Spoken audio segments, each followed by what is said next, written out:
Futures and options on futures trading involve substantial risk and is not a suitable investment for all types of investors. Past results are not necessarily indicative of future results. When I use the word I in this video, it refers to what I teach in my charting course or what I author in my twice daily oral and written updates. Prices shown on charts and quote boards are in real time and take into account all known activity up to this point in time.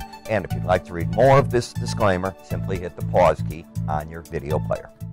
Good day, all. Ira Epstein of Linn Associates with your financial market wrap-up for this Thursday. And we're at the 24th of January, 2019, about 4:10 p.m. Central Standard Time.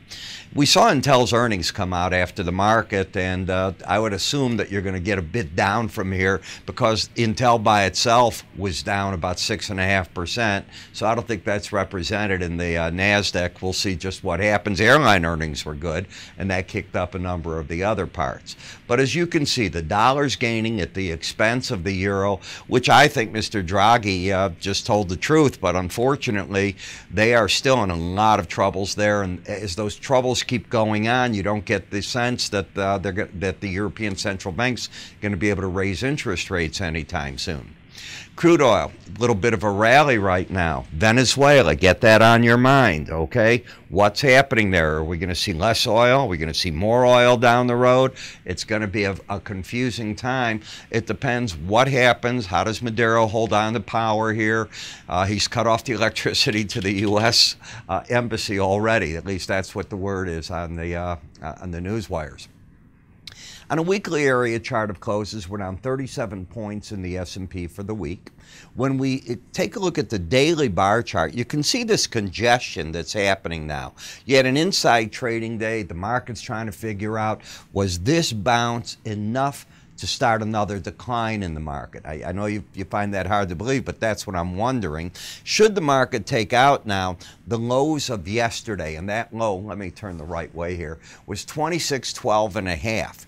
Should that be taken out, I could end up with a pattern of lower highs and lower lows, which steps me out of the uptrend that began literally from this low, because that gave you the higher lows and then the higher high, and it just kept going. So we haven't stopped that pattern yet, but it could. It could, right here, if it gets through that, decide to pull back maybe as low as the 18-day average, maybe lower than that, but wouldn't surprise me. The market's not been strong enough in this whole rally to get up to the upper Bollinger Band. So I think something's missing on the upside, and I'm questioning, did the market just get a nice bounce and needs to do some adjustment again? If you take a look at momentum, it's still embedded. You still have both numbers over 80. When the red line closes under 80, I'll be looking for the market to get that decline going. What happens on a day where you lose the embedded reading? Well, when you lose it, you can get it back the day after that. You haven't lost it yet, so the most you can do is possibly lose it tomorrow. But I tell you, you've got to be a little cautious if you take out that low. In the NASDAQ, the market already finished with a lost embedded reading. You do see the number at 79. Now, if we look at the prior days, they were all over the 80s, the 90s. You can see that. So now that you lose it, if the market's going to follow through from the Intel, I won't be surprised at all to see the 18-day average of closes hit, and that would signal, like I'm talking in the S&P, that this market has had its bounce and it now needs to do something new. In the Dow, you still have the embedded reading. The market's narrowing in like in the S&P, and the question is this consolidation. Is it enough to get you to the upper Bollinger Band, or are you going to peter out here? Here's how I view it all. Until the embedded slow stochastic is lost, the market's still in a bull case. Like in the NASDAQ, you have to gain it back immediately tomorrow. If you don't, the odds are that a correction's on there. And if you take a look at the Russell, it managed today to rescue itself. It was headed yesterday in a little worse shape, as you can see, starting to come down. Today it's down a little bit from yesterday, this 83.3 reading, but it's still embedded. Lose the embedded readings tomorrow, and then we could be talking more of a correction. Don't lose them. Why not the upper Bollinger Bands? We'll see what goes on there. In the VIX, the market rallied yesterday, Wednesday, to the 18-day average of closes, fell back today to that support at the 100. And as I've been saying, this market hasn't had enough power in it to break down to a lower Bollinger Band. It also lost its embedded reading. Do you see that right now? Now, if we come to yesterday, it was lost. Today, it's lost too. You can't get it back now. It has to completely rebuild. So the odds are that when the market hit the 18-day average, it hit an upside target, it's pulled back, and it's trying to figure out what to do next. In the bond market, a disappointing close. The market had embedded readings all the way through here, as you can see. It lost it on the close today. If this market doesn't immediately break, then the odds favor that what? Well, it's run out of downside. I don't know that it's going anywhere on the upside because it's already at the 18-day average of closes. But if it decides to pick higher, it hasn't been able to hit a lower Bollinger Band. It's only hit the higher bands. It could be on the way for another move up. The close today, if we look at it, was just under the 18-day average. So you have the swing line up. The bias is not up. You lost the embedded reading, and you've already hit the target that it would have when it lost it. In the 10-year notes, this market's just an oversold market according to momentum. The market's had the swing line up. The upside target is the 18-day average at 121.27. Look at today's high. You hit that exactly. You're neutral right here. In TLT, you went back to the 18-day average. Again, right here, you can see how the market, let me get to the readings. Both numbers under 20, both under 20, under 20. So now when the market loses that, it all happened at one time. It unfortunately went right back to the 18-day average. I'll call this market right now neutral in terms of what it did, but it's bullish on the close. Why is that? You closed over the 18-day average, the swing line is up, and momentum is up. So it's got everything there on the bull camp. In the dollar index, we're still getting this move to the upside. You haven't hit yet the upper Bollinger Band. You can. You're overbought as can be, but that's not enough to stop it. The dollar won today by default as everything around it went poor.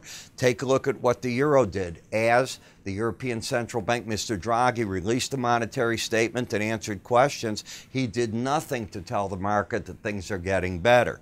And that, with that, the market's still keeping the lower lows, lower highs, and for the first time it hit the lower Bollinger Band. Now, each time it's recently hit a lower Bollinger Band, it has turned away very quickly. We'll see if this is going to be the case or not. There's certainly no reason to buy it, but I do expect that the shorts, we're doing some serious short covering right into the close today. In the British pound, you still have the pattern of higher lows, higher highs, embedded reading. The market is now running the upper Bollinger Band. You get over it one day, you try to pull back the next day, but you don't go very far on the break. That is still a bullish scenario. In the Japanese yen, the question that I have is, with the downtrend and the downside bias, you're already oversold. Is there enough muscle in the market to get down here to the lower Bollinger Band? We did not see people running to the Japanese yen today for any reasons at all. Therefore, the pound did all right. We saw the dollar strong, and there was no panics in the market at all. It's time to get away from your January Bitcoin charts and move to the February. I think tomorrow's the last trading day in the jam. And you're still in a downtrend, lower highs, lower lows. You're oversold. The question is, can you get back to the 18-day average, or do you challenge again the lower Bollinger Band? There's nothing, as I'm talking to you, bullish on this chart other than it's oversold. When we take a look at Brent versus WTI crude, notice how the spread is narrowed in. It's come in from the 880s down nearly $1 there. You can see how the sideways action is developing. And if I look on the close here, you lost the embedded reading. So what does that mean? Well, you can either gain it back tomorrow, or if it doesn't gain back, what's the objective? Then I have the 18-day average in mind for that market. Any way I go about it, momentum to the upside was lost today. You kept that bullish momentum, though, still in the WTI. It still has the pattern of higher lows, higher highs, with the embedded reading and the upside bias. In the rebob, you corrected back yesterday and today to the 18-day average of closes. It's like the market now wants to see what next. You've got a higher high, lower low. If you looked at the EIA and the API numbers, they were terribly bearish. There's nothing that was bullish in them. The only thing that might be going is the market wondering what's going to happen with Venezuela. Now that they have kicked out the U.S. diplomats, does that mean we're not going to buy their oil? Does that kick up need for WTI more? What about their grade of oil? So many questions there that I'm not an oil expert like that. I'm a chartist, but I understand those problems. In the nat gas, you still have the pattern of higher lows, higher highs. So that part of it's still friendly. However, if you look at the close, 299.80, the market finished right under the 18-day average. It's trading right against it. And, I call that just trying to figure out what it's going to do next. Should prices come down and take out yesterday's low, and yesterday's low in this market was 289.70, that could set off a bearish move, lower highs, lower lows, down. They did not get a big drawdown in that gas. You would have thought with all this cold weather that it might have. I want to remind you how I start your day off. The one thing when I began as a broker, I was always subscribing to letters and I wanted people's ideas. I'd had my own trade ideas, but I wanted somebody to talk to. What do you think of this chart? And if you think that doesn't go on, the door in my office today, my brokers, not just mine, I had others in the firm knocking, Ira, what do you think of coffee? What do you think of this market? And I gave them what I was saying going on. Well, I do the same for you each morning. Is you have a cup of coffee, I record a video. It's typically 10 to 15, 18 minutes long. And the reason it depends on how hard I'm covering each one of these sectors. I do them all in the same way each and every day, exactly in the sequence. So let's assume that you're not interested in stock indices and currencies. You want to go right to the grains. Just on the bottom, pull, as you know, you've seen videos, just pull it, get to the section you want, listen away. And I think what you'll find is I offer trade ideas. I offer you what I think the pros are doing in the market at any time. I'm going to be very specific. Buy here, sell there, do this. That's how I start. So at 8:30 I record. Before 9 o'clock typically it's posted. You get a notice. There's something else with this. When you're a subscriber to ours, we give you your QT Mobile free. Now, what do I mean by that?